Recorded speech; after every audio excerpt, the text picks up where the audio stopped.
right, welcome and thank you all for coming so much. It's so fun to see everybody's flowers and vases, and I'm really excited about tonight's program, workshop, whatever we call it. It kind of started for me because I kept walking into people's homes that I knew, and they'd have their flowers maybe from my farm or maybe from the grocery store in the vase with the rubber band and like not done. And for me, the most fun part is like putting it in the vase and making it your own. A little bit about myself. I grew up on a farm out in the Cape Bay Valley, and grew up there doing flowers with my mom, vegetables, all of that, whole shebang. And then spent some time on the East Coast, came back, have done some weddings, and circled back into the vegetable and flower production, and working there today. We do a lot of flowers for wholesale, farmers markets, CSA, and all of that. So I thought we would just get right into it because I think it's gonna be really fun. The first thing I wanted to do was talk about foraging. So most of everyone here, I believe, would probably have a yard or a tree or a bush or even the neighbors that hangs over the fence that you could trim and add a little bit to your bouquet. Maybe it comes and you've got only a single style flower, and it'd be fun to have a little bit of greenery in there. So I thought we could just take a quick walk and talk about some of the stuff, and maybe Jenna has given me the approval to take a few snips if anybody wants to add a little greenery to their bouquets. And there's clippers on the table. There's not enough for everyone, so we'll have to sort of maybe group up and share a little bit. But yeah, so I thought we could walk. The grounds are also so beautiful, so let's start with a walk.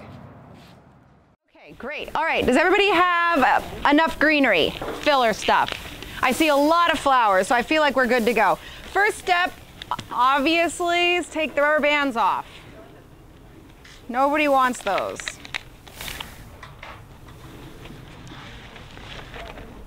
And so what I do is I set out my flowers and make sure everything is stripped. The greenery at the bottom will turn your water dirty pretty quickly. And flowers are like straws, and they suck the water up through the bottom. So when the straws get clogged, water doesn't go up, your flowers will die. That's why people tell you to trim 2 inches off your stems every few days. That's to like clear the clog and then be able to suck up more water. Clean water is the most important, and trimming your ends is the second for a long flower life, okay? So you set your flowers out and whatever greenery, and you kind of start organizing and see what you've got to work with. Yep. So it depends on your vase. If you have a short vase like mine, you won't need to do them all. If it's like yours, I would make sure there's no leaves in the water. I recommend starting with an empty vase. So take all the flowers out of your vase and put them on the side. Because we're going to talk a few little quick tips and steps as to how to build this. Can we dump the leaves on the ground, or what's the deal? Jenna, can we put leaves on the ground? Yes, please do. Okay, green light. Okay, so you want to start thinking about shape in this moment, right? You have my vase is square. That's specific shape, and it's going to dictate kind of what my arrangement's going to look like. Because of the height, I'm not going to do much more than double of that. Otherwise, it feels a little bit top heavy and it's weird. So I'll start with putting my greenery in a kind of a cross sort of angle. And what that's going to do is, as my stems go in, it's going to create overlap, which will then sort of create a grid that you can poke your flowers into. It's going to make sense once you start doing it. So essentially, you just start with your greenery and put them in however fits your vase. A really tall vase is going to do work pretty differently than a short square one. But just think about setting the stage. This is not the main event, right? This is the frame of your vase. If your vase is 4 inches, your entire thing maybe 8 or 9.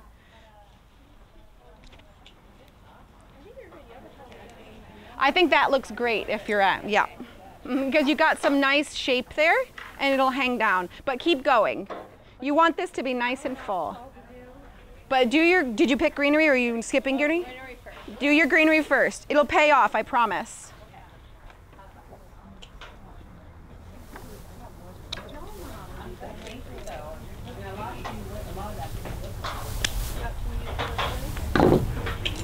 And the wonky ones I find often are the most fun. You know, it's just got a few inches of stem and it's going horizontally, but then it fits just nice, just like that, and creates a bit of horizontal movement.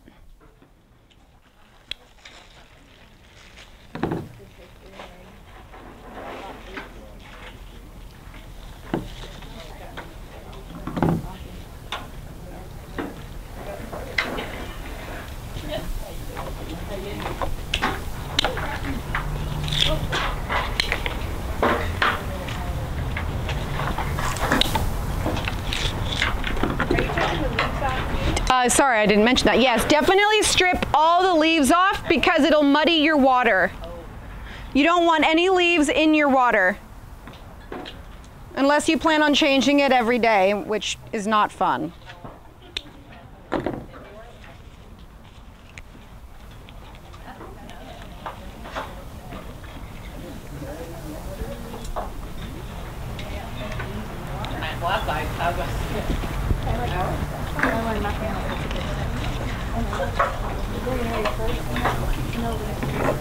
Also, another little tip is plant food is essentially like citric acid and sugar.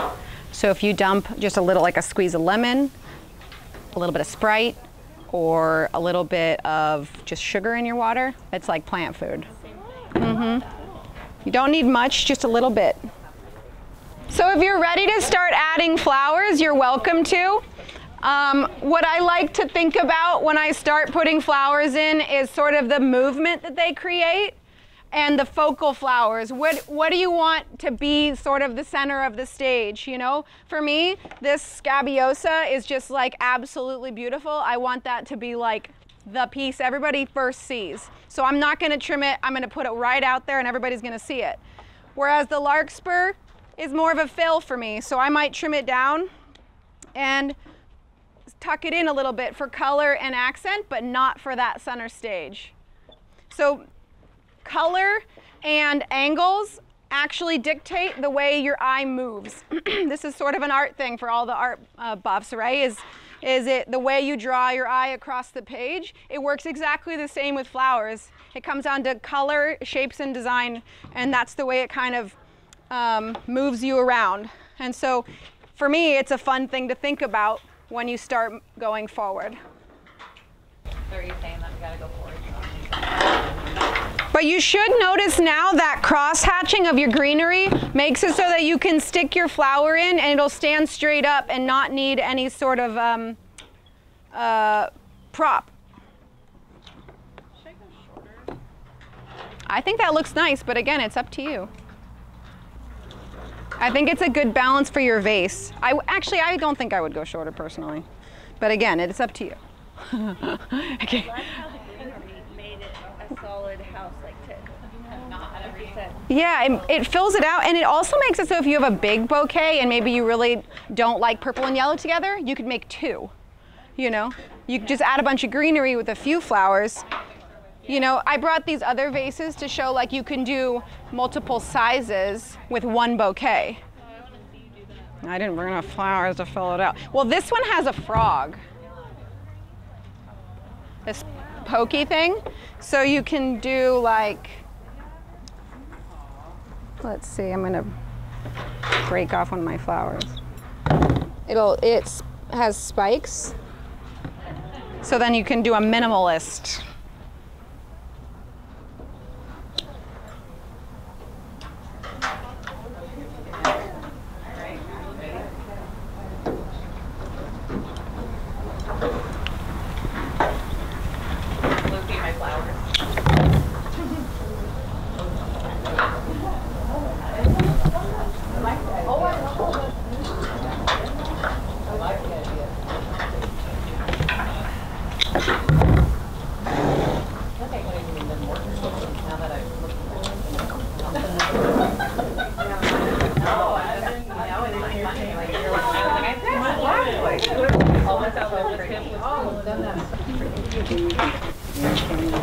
And if you start doing this more and more, I think you'll start realizing what kind of vases you really love and which kinds are challenging.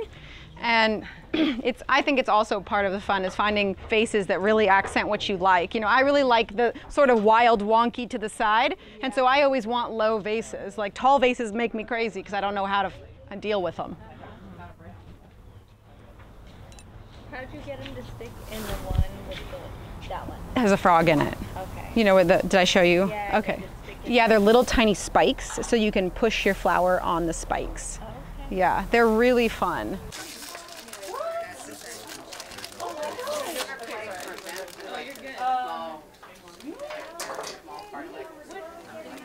They're more. So I've been doing a little bit of that with like farmers where like one week I'll buy a flower bouquet, the next week I'll buy a vase bouquet, and then I kind of swap out and keep filling what's allowed. I just think this was so great and so fun, and I really appreciate you all coming and participating and chatting, and yeah, thank you. Yay!